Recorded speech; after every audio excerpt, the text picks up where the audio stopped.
YouTube, good evening and welcome to the live stream. Let me try that again. It's hard when you're the audio person, when you're the engineer, when you're the live streamer, when you're the broadcaster, when you're the research guy.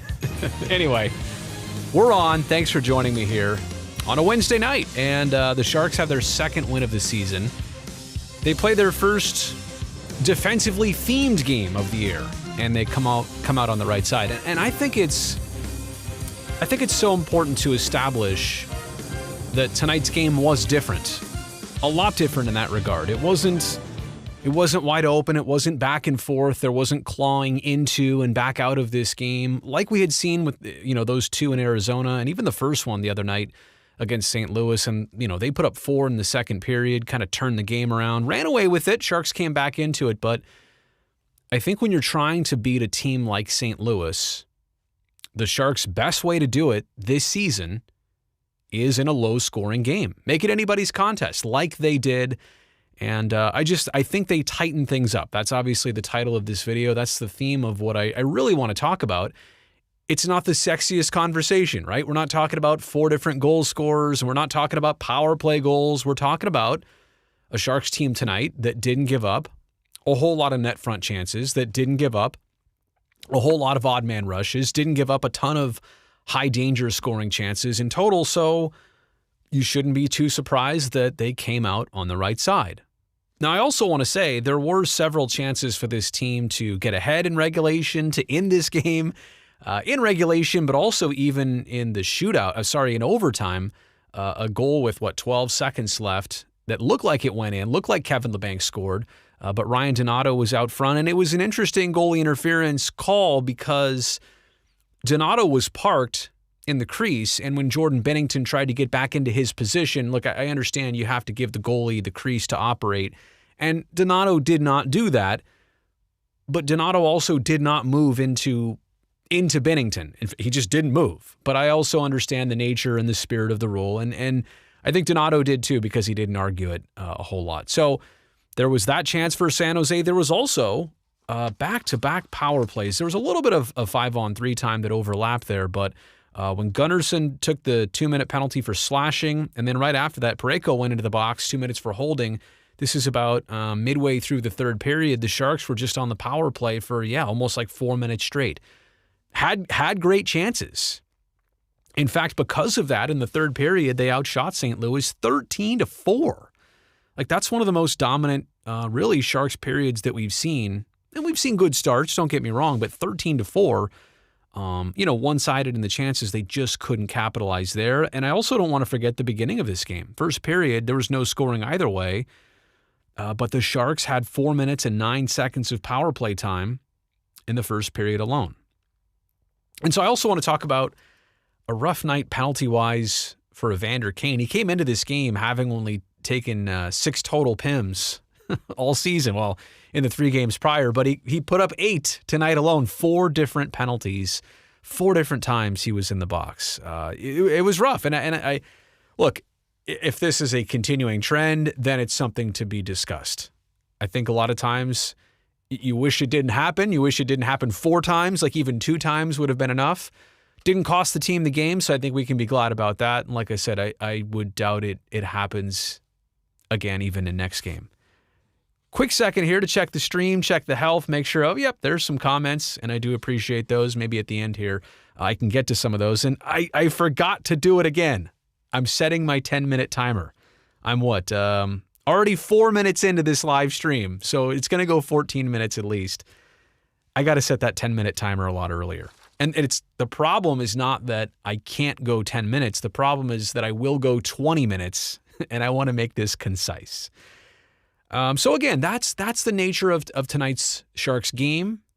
And when it was actually refreshing to see defense be the theme and to see good defense be the theme. And the team didn't get frustrated by the fact that they didn't score first. And I got to say, Marcus Sorensen also is another great point here. I'm glad to see him getting his first goal of the season. I'm glad to see somebody outside of the top 6 forwards doing the scoring for San Jose. And it was an effort goal.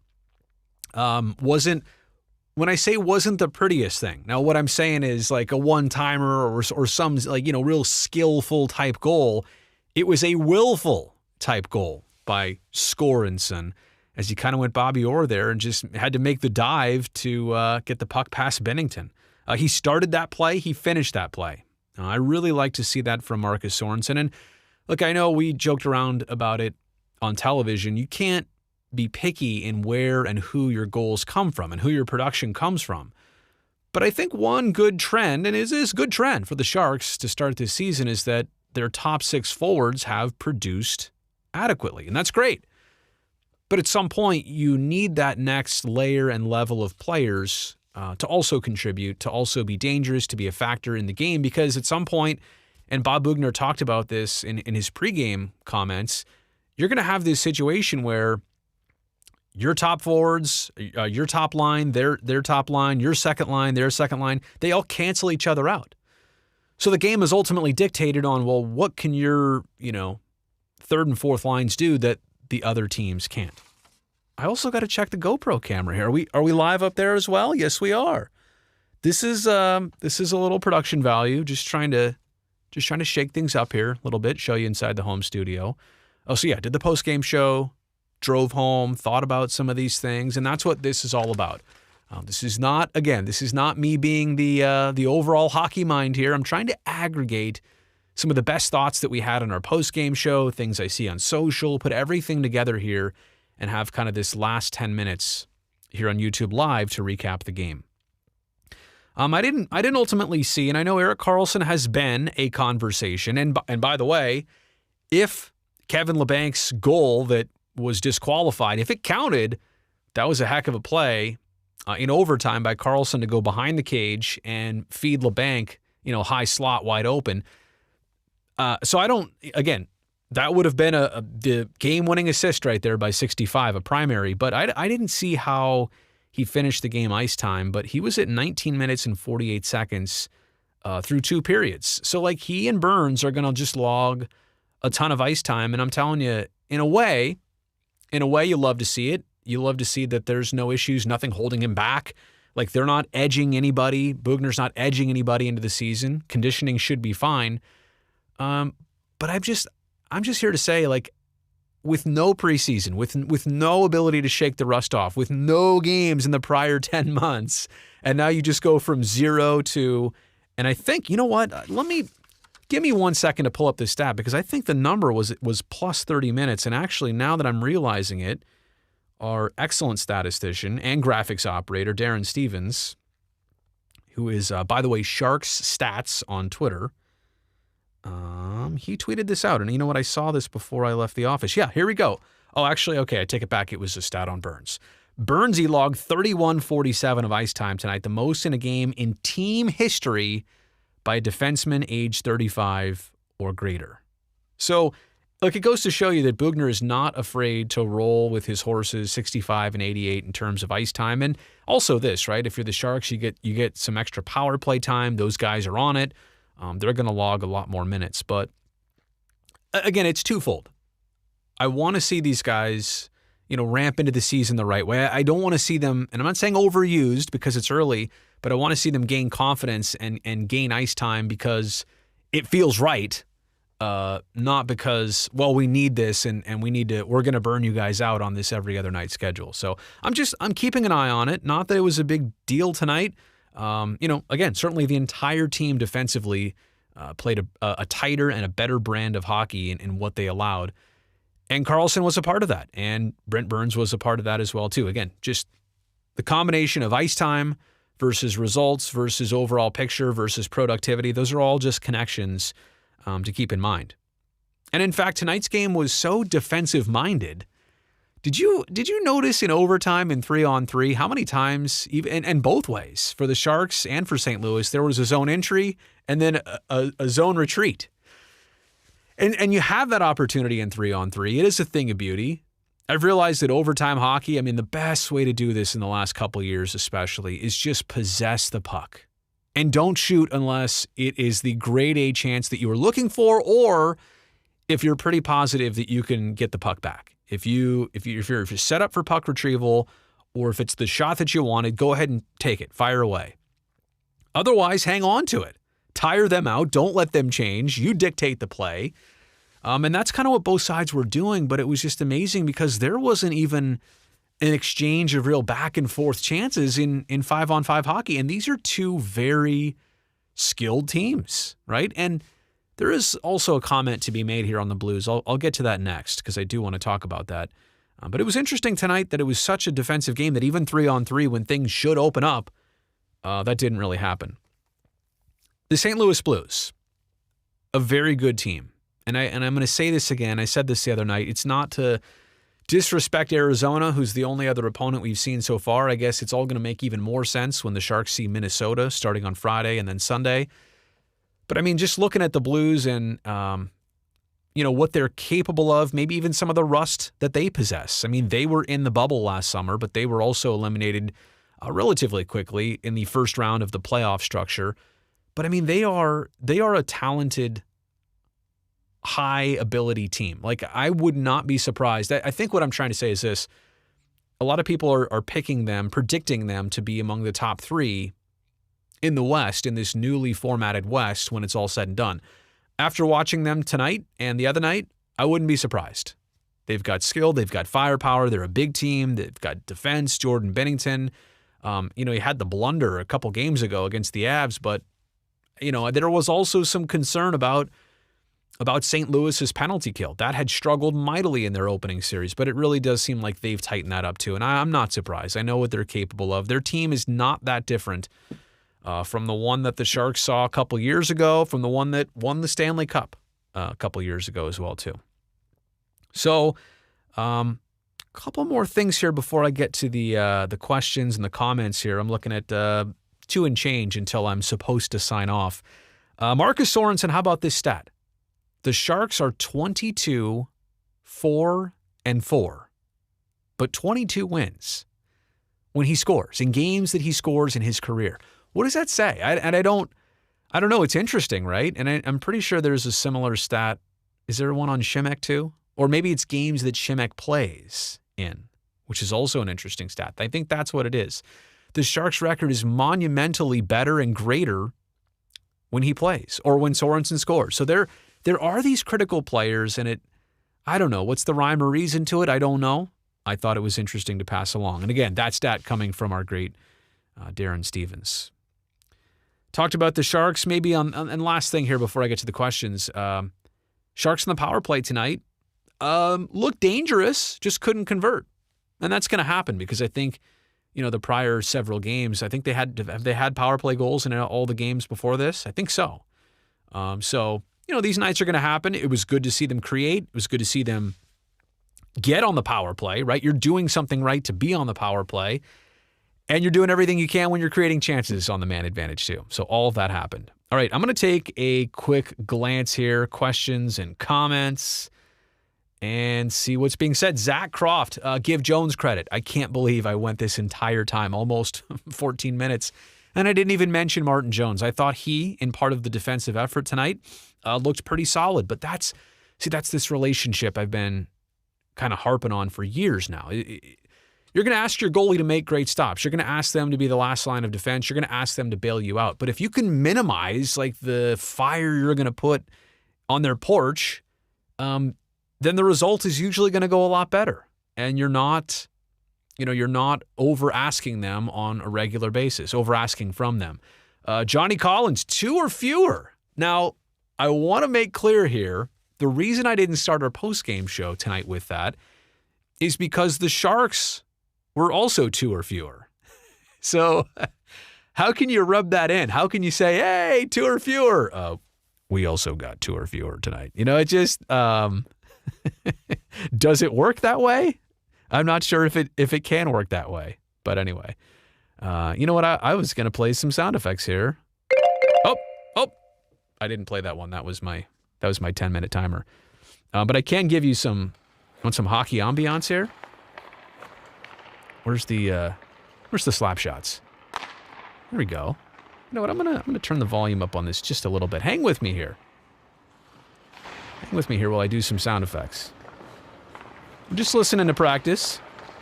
Oh, that wasn't it.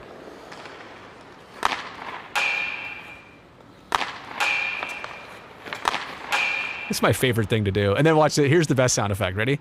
Shh, shh, shh, shh, shh, shh, shh. Yeah, it's getting late, and I actually need to go eat dinner. That has not happened, by the way, yet. Got home, wanted to make this video, get it out, get it up, and get it done with. So, again, let me come back here to the YouTube questions and see what else is being said. So yeah, Jones credit, no doubt. So what do you do now, real quick? What do you do in Minnesota? Dubnyk's played. He started 1 of 3.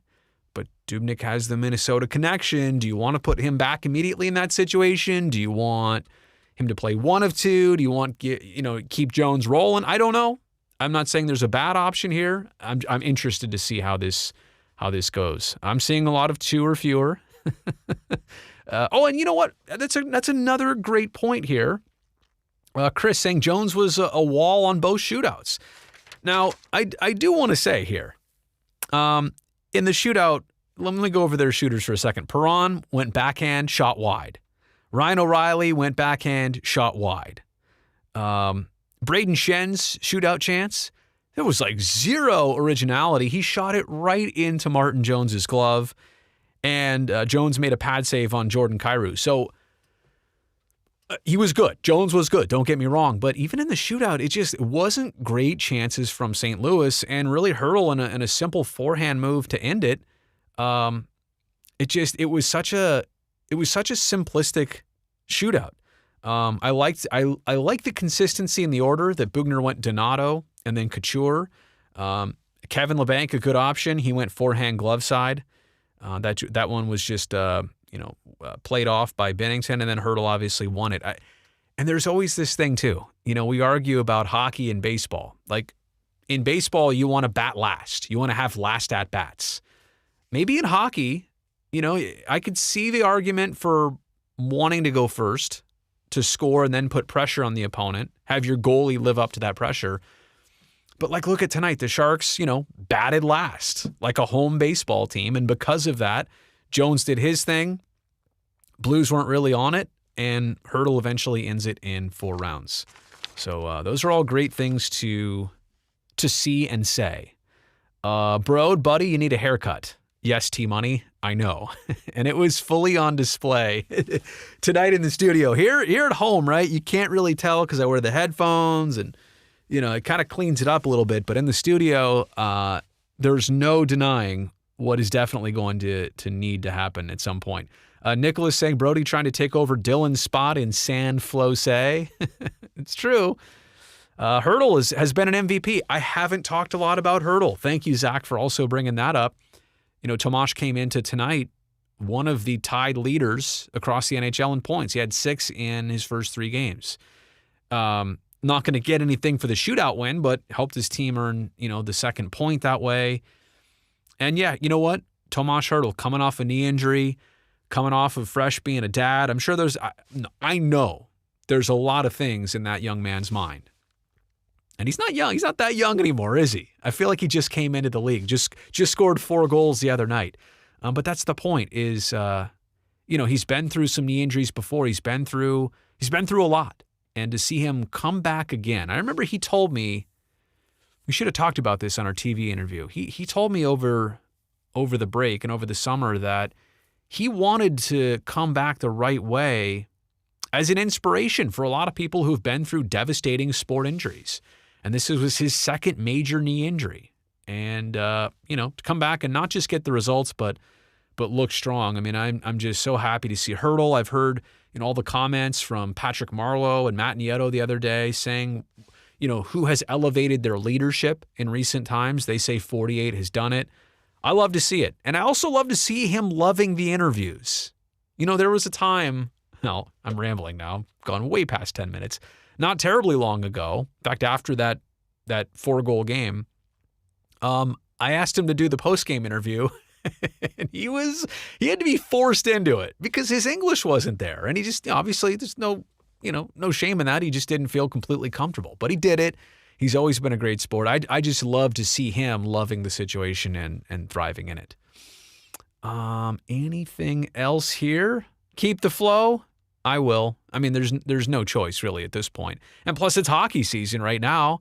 I've kind of always secretly dreamed for this opportunity to have, a little bit of a different look, more of a rugged look than the clean-cut Brazil. So, yeah, this is not going away anytime soon. Although I do want to support Sharp Barbershops, Sharp Barbershop in Lafayette specifically. Great haircuts. I can't wait to be cleaned up. This is getting annoying, especially at night when I sleep. Sergio, watching from Mexico. Sergio Salinas. I appreciate that. Happy to do the live streams. Meyer and Hurdle look like they have more to prove than their great seasons in the past couple. Let me just say this. There was a power move that Timo made tonight, and I thought he was going to score on it. It just had the acceleration. I want more of that. And Timo's had a couple big nights so far. Had a 3-point game a while back, and there's no doubt that he'll get on a scoring, a little bit of a scoring run, but the other guy I want to mention here, actually, is John Leonard. I thought he hit a post tonight, almost got that first NHL goal. I think that's coming sooner than later. And again, just to have, some new players like that, and now Donato was starting on the top line with Logan. I mean, there's a lot of upside about these Sharks. Don't get me wrong, they need to continue taking steps forward. But I thought tonight, in a defensive way, was a step forward for what they're trying to do. It's not the game that's going to catch your eye. It's not the game that you're going to go, oh, wow, did you see that?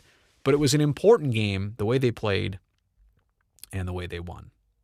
All right, Chase saying he loves the coverage. Thanks for the hard work. No, man, Chase, I appreciate you and everybody else who's here right now watching this live stream. So that is going to do it. Let me try this, and let me try and be clean with this one more time. There we go. Well, it's a little bit loud right now. So I'm just going to turn the volume down. Sorry. I got to get this to be a little bit more intuitive. I got to get like one button push to do everything for me. I'm working on that. See, I mean, look at this. Look at all these controls. There's a lot going on here. And by the way, at some point, I think I'm going to eventually explain what I do here with these game logs. I know you can't really see that right now because the camera resolution isn't there, but eventually I'll explain here how I track power plays, shots by periods, scoring by periods, all that different stuff. So we'll do that eventually. But as of right now, the Sharks are 2-2, 4 points on the season. I'm signing off for tonight. Have a good evening. Boom. There you go.